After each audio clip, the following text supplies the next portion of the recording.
오늘 본문 말씀은 나훔서 2장 1절에서 7절까지의 말씀입니다. 우리 다 함께 소리내어 읽겠습니다. 파괴하는 자가 너를 치러 올라왔나니 너는 산성을 지키며 길을 파수하며 내 허리를 견고히 묶고 내 힘을 크게 굳게 할지어다. 여호와께서 야곱의 영광을 회복하시되 이스라엘의 영광 같게 하시나니 이는 약탈자들이 약탈하였고 또 그들의 포도나무 가지를 없이 하였음이라. 그의 용사들의 방패는 붉고 그의 무사들의 옷도 붉으며 그 항우를 버리는 날에 병거의 쇠가 번쩍이고 노송나무 창이 요동하는도다. 그 병거는 미친 듯이 거리를 달리며 대로에서 이리저리 빨리 달리니 그 모양이 횃불 같고 빠르기가 번개 같도다. 그가 그의 존귀한 자들을 생각해내니 그들이 엎드러질 듯이 달려서 급히 성에 이르러 막을 것을 준비하도다. 강들의 수문이 열리고 왕궁이 소멸되며 정한 대로 왕후가 벌거벗은 몸으로 끌려가니 그 모든 시녀들이 가슴을 치며 비둘기같이 슬피 우는도다. 아멘. 저는 오늘 니느웨에 관한 심판의 말씀이라는 제목으로 오늘 본문을 살펴보고자 합니다.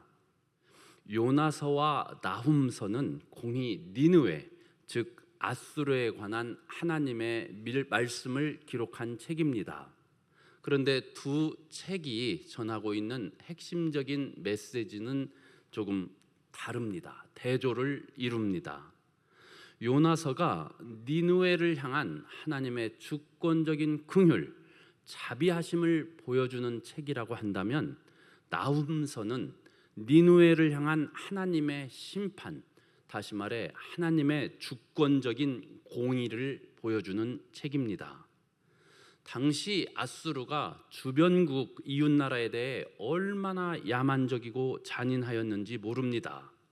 아수르 왕들은 포로들의 가죽을 벗기고 사지를 잘라내고 사람 머리를 산더미같이 쌓았다고 합니다. 당시 아수르는 강력하고 번영을 구가하던 나라였는데 이처럼 너무도 잔인하고 포악하였기 때문에 고대 근동 국가들의 증오의 대상이었습니다.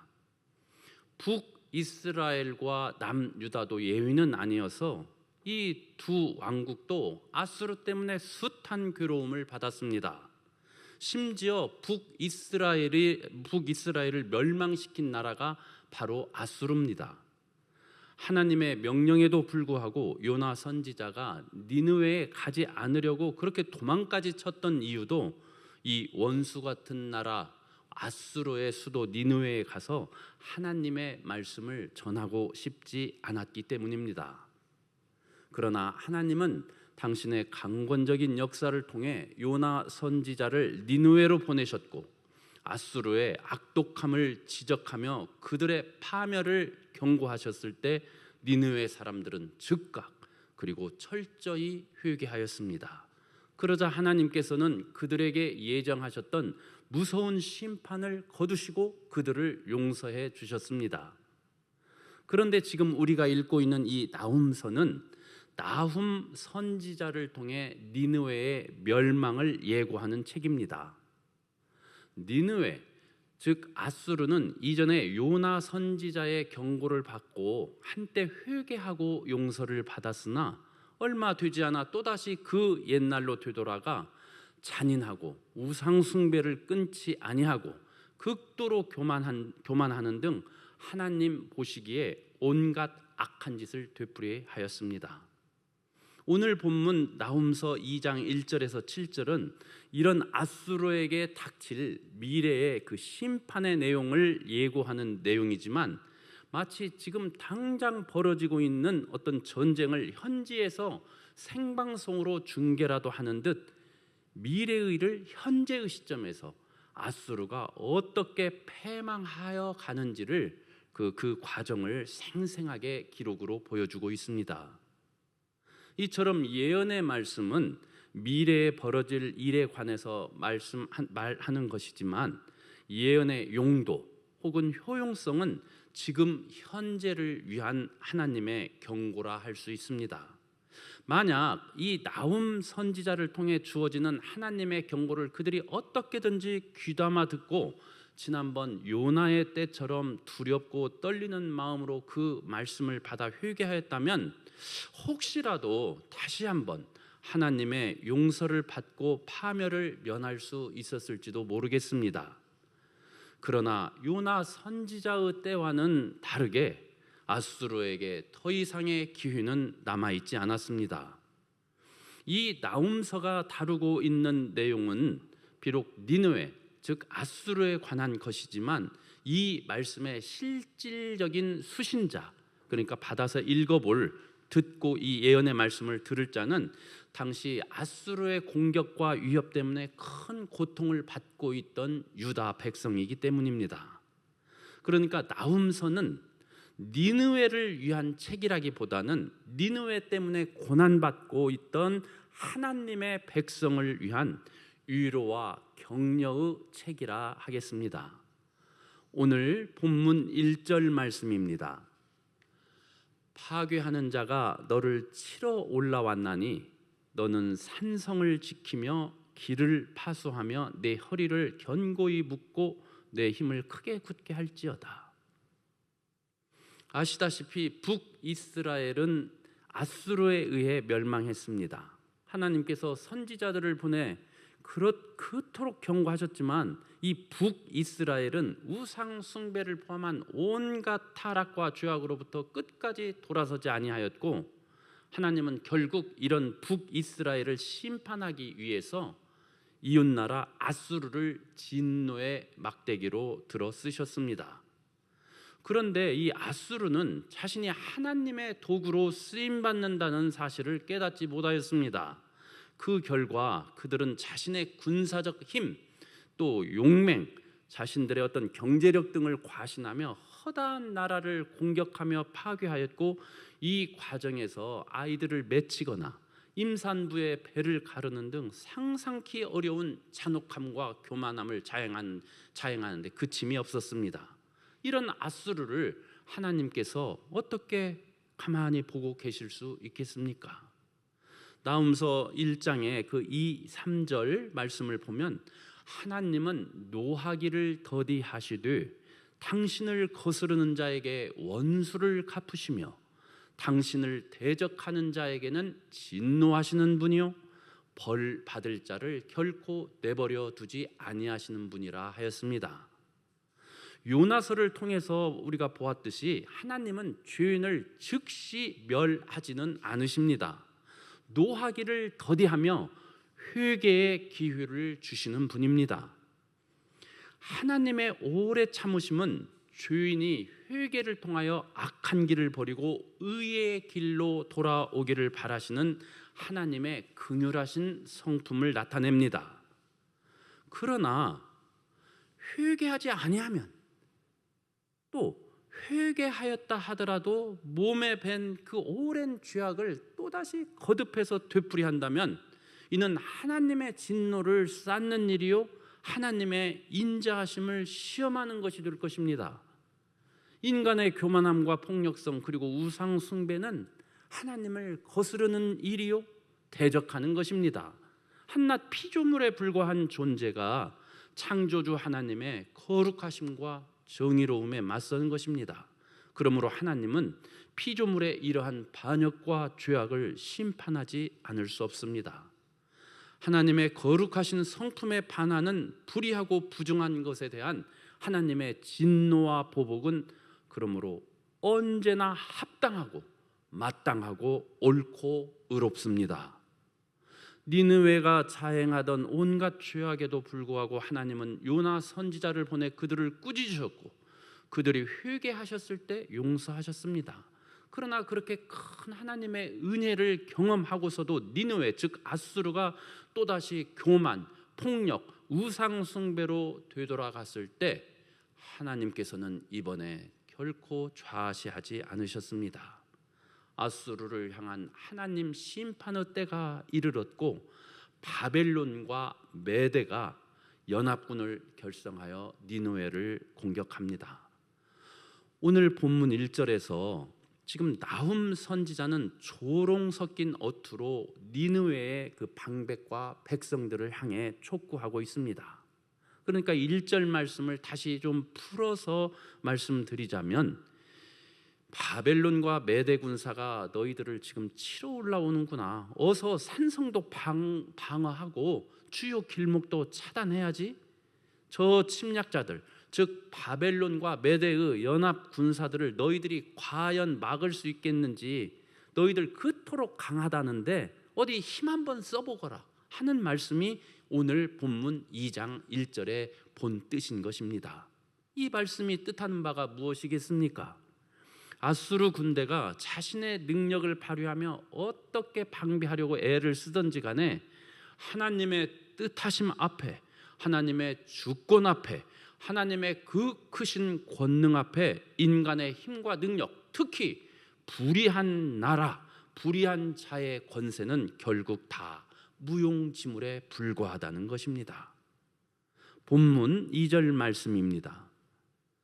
여호와께서 야곱의 영광을 회복하시되 이스라엘의 영광 같게 하시나니 이는 약탈자들이 약탈하였고 또 그들의 포도나무 가지를 없이 하였음이라. 2절에서는 말씀의 초점이 야곱, 즉 이스라엘과 유다의 회복과 영광으로 옮겨갑니다. 여기에서 약탈자는 아수르요, 포도나무 가지는 아수르에 의해 고통을 당한 이스라엘 백성들입니다. 그러니까 이 아수르가 북이스라엘을 멸망시키고 거기에 더하여 지금 남유다까지 괴롭히고 있지만, 하나님께서는 이 아수르를 심판하심으로써 야곱과 이스라엘, 다시 말해 남유다와 북이스라엘의 영광을 회복시키시겠다는 말씀입니다. 우리가 어제 읽었던 나훔서 1장 12절에서 이미 천명하셨듯 징계의 일환으로서 하나님은 아수르가 남유다를 일정 기간 괴롭히도록 허용하셨지만 이제는 그것을 더 이상 허용하지 않으시겠다는 것입니다. 하나님의 도구로 동원되었으나 하나님께서 정해두신 범위를 자기들 마음대로 벗어나 교만과 폭압을 마구 휘둘렀던 아수르입니다. 아수르는 이제 그에 합당한 심판을 받고, 따라서 아수르가 이제 멸망을 당할 것이니까 그동안 괴롭힘을 당했던 하나님의 백성 남유다는 구원과 회복의 시간을 누리게 될 것이라는 말씀입니다. 어제 읽었던 나훔서 1장 15절이 이에 관한 그 하나님 약속의 말씀입니다. 제가 읽겠습니다. 볼지어다 아름다운 소식을 알리고 화평을 전하는 자의 발이 산 위에 있도다. 유다야, 내 절기를 지키고 내 서원을 갚을지어다. 악인이 진멸되었으니 그가 다시는 네 가운데로 통행하지 아니하리로다 하시니라. 아멘. 이처럼 하나님은 세상의 그 어떤 강력한 권력이라 할지라도 만약 그 권력이 하나님의 뜻을 벗어나 불의한 길을 따라 걸을 경우 이를 심판하여 끝내실 수 있는 인간 역사의 주권자시요 만왕의 왕이십니다. 하나님은 불의와 악함이 어느 때까지고 아무 탈 없이 계속해서 잘 굴러가도록 승리의 승리를 구가하도록 방치해 두시는 분이 아닙니다. 벌 받을 자, 심판받아 마땅한 그들의 불의한 권세를 하나님은 내버려 두지 아니하십니다. 나훔서 1장 14절에서 하나님은 그랬던 니느웨를 두고 이렇게 선포하십니다. 나 여호와가 내게 대하여 명령하였나니 내 이름이 다시는 전파되지 않을 것이라. 내가 네 신들의 집에서 새긴 우상과 부은 우상을 멸절하며 네 무덤을 준비하리니 이는 네가 쓸모없게 되었음이라. 니느웨를 향한 하나님의 결심, 그들을 멸절하시겠다는 심판의 소식은 그간 불의한 세력, 즉 니느웨의 압제 아래 오랜 세월 신음하며 고통을 받던 유다와 그 백성들에게 구원과 해방의 기쁜 소식이 되었습니다. 이 말씀을 읽으며 우리 또한 우리 주 예수 그리스도, 우리의 주님을 생각지 않을 수 없습니다. 십자가에서 피 흘려 죽으사 우리의 죄를 대속하신 예수님이십니다. 죽은 지 사흘째 되는 날 무덤에서 부활하사 우리에게 영원한 생명을 부여하신 예수님입니다. 그리하여서 이 복음의 기쁜 소식, 이 아름다운 소식으로 말미암아 우리는 죄와 사망 권세를 가지고 그토록 우리를 잡고 흔들며 휘두르며 우리를 늘 유혹 속에 빠뜨리려고 했던 그 괴로움과 고통 속에서 이 복음의 기쁜 소식으로 말미암아 우리는 마침내 해방되었고 자유함을 얻었고 결국 구원을 얻었습니다. 그래서 우리는 지금 영원한 하나님의 나라에서 누리게 될 최후의 온전한 회복과 영원한 안식의 소망을 품고 오늘을 저 원수 마귀의 괴계와 유혹과 맞서 싸우며 소망 속에 살아가고 있습니다.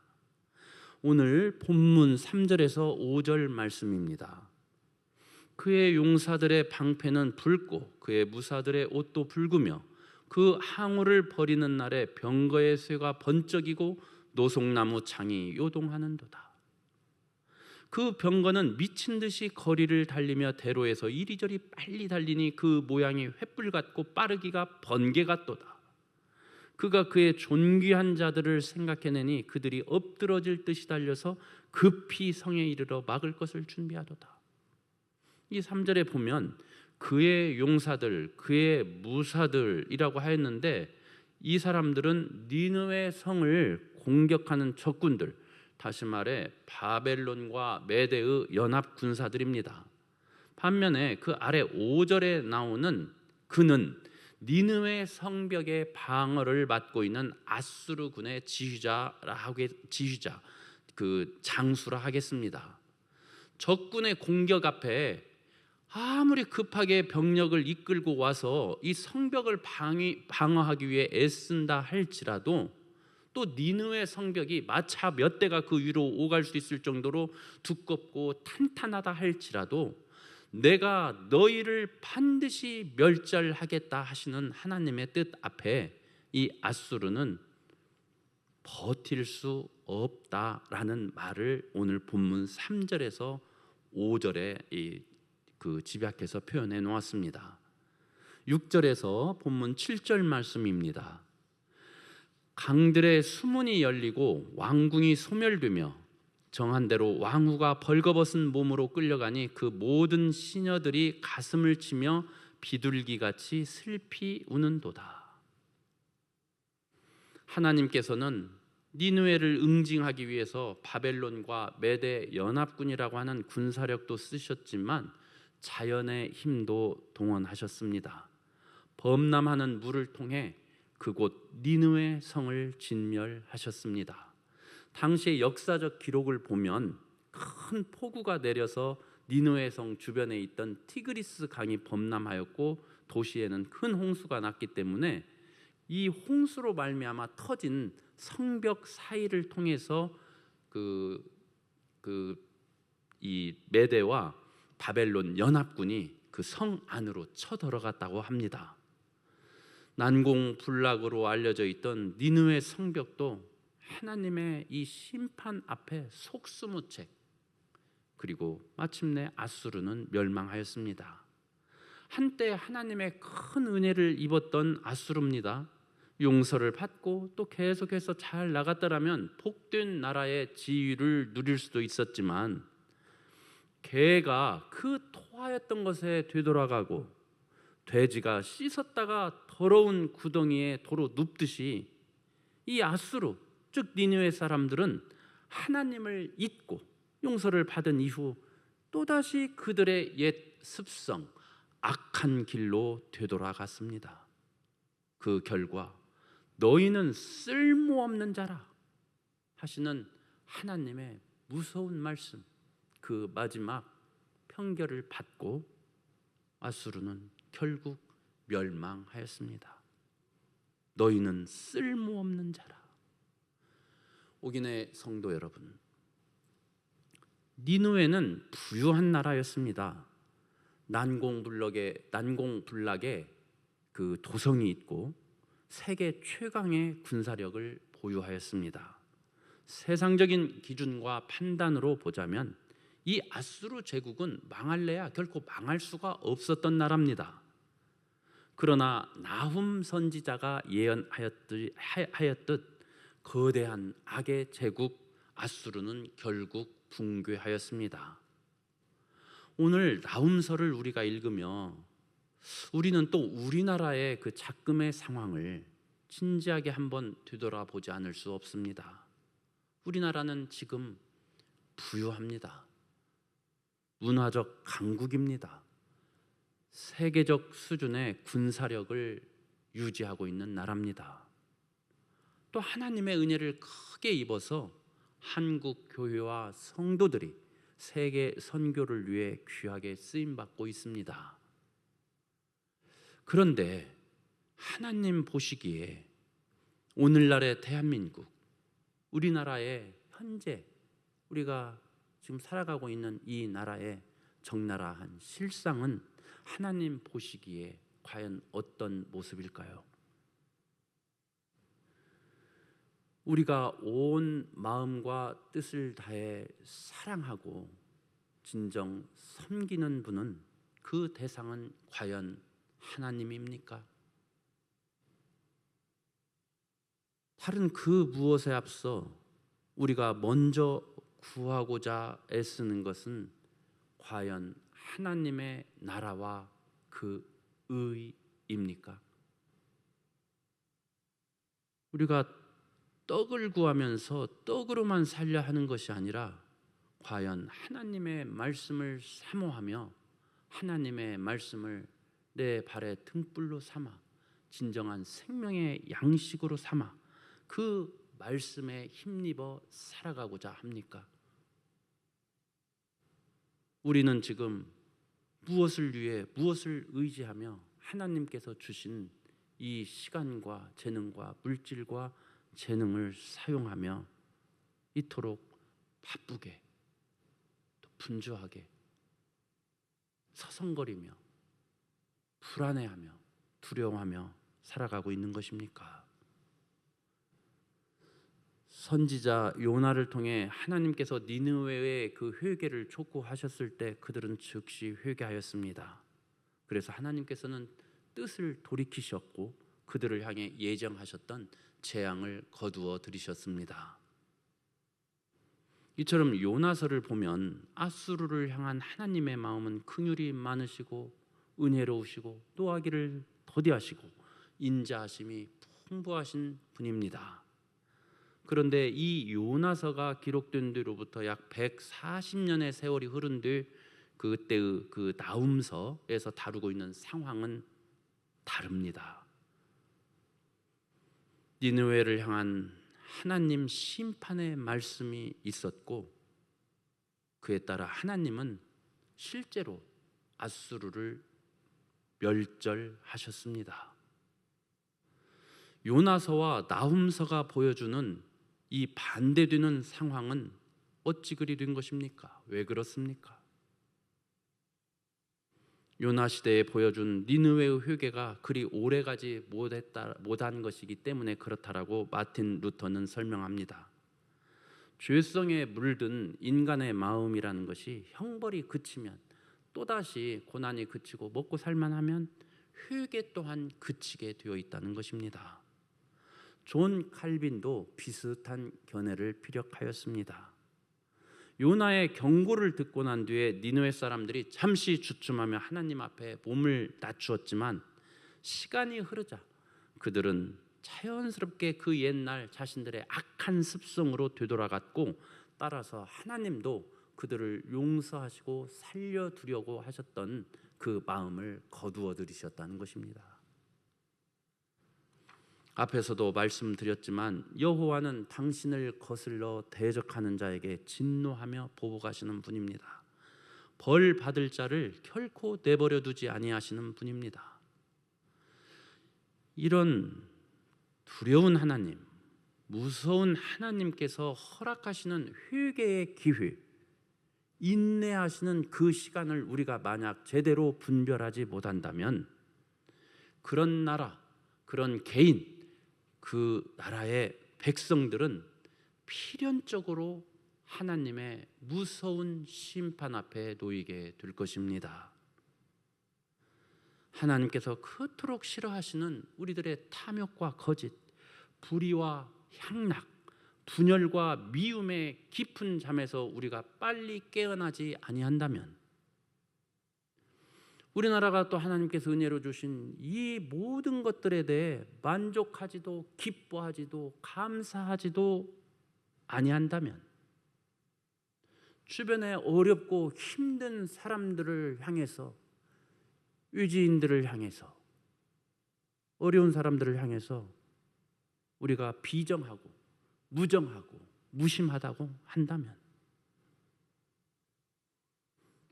우리나라 또한 국가의 흥망성쇠를 주관하시는 여호와 하나님의 엄중한 그 눈길을 피할 길이 없을 것입니다. 하나님의 공급하시고 보호하시고 긍휼하신 그 은혜를 입어 여기까지 달려온 우리나라입니다. 이 나라가 하나님 앞에 다시금 바로 서고 주님 다시 오실 그날까지 끝까지 귀하고 아름답고 선하게 그렇게 귀하게 쓰임받을 수 있도록 우리가 다시 한번 깨어나 기도하는 가운데 회개하고 이 나라를 잘 보존하여서 우리 후대에도 우리가 누렸던 하나님의 은혜 그리고 이 땅의 풍요로움과 평강을 이 뒷세대에게도 잘 보호하여서 넘겨주어야 되지 않겠습니까? 그렇기 때문에 지금 이 시절은 우리가 우리의 이 실상을 한번 되돌아보면서 깊이 회개하는 가운데 다시 한번 긴장의 그 끈을 조여야 할 바로 그런 때 아닐까 싶습니다. 기도 제목을 말씀드리겠습니다. 하나님께서 예레미야 선지자를 통해 이스라엘 백성에게 이렇게 말씀하셨습니다. 너희가 어그러진 길을 사랑하여 너희의 발을 멈추지 아니하므로 내가 너희를 받지 아니하고 이제 너희의 죄를 기억하고 그 죄를 벌하리라. 그러므로 우리가 하나님 앞에 이러한 책망과 심판을 받지 아니하도록 그 주어진 때 하나님께서 인내하시는 그 때를 놓치면 아니 되겠습니다. 예레미야 14장 12절 말씀이 얼마나 두렵습니까? 그들이 금식할지라도 내가 그 부르짖음을 듣지 아니하겠고 번제와 소제를 드릴지라도 내가 그것을 받지 아니할 뿐 아니라 칼과 기근과 전염병으로 내가 그들을 멸하리라. 이 말씀이 이민족 다른 나라에게 하신 말씀이 아니라 바로 당신께서 그토록 사랑하신 남유다 백성들에게 하신 말씀입니다. 우리가 이 말씀의 그 대상이 되지 않도록 이 말씀을 다시 한번 우리가 마음에 새기면서 나라를 위하여 함께 기도하겠습니다. 기도합니다.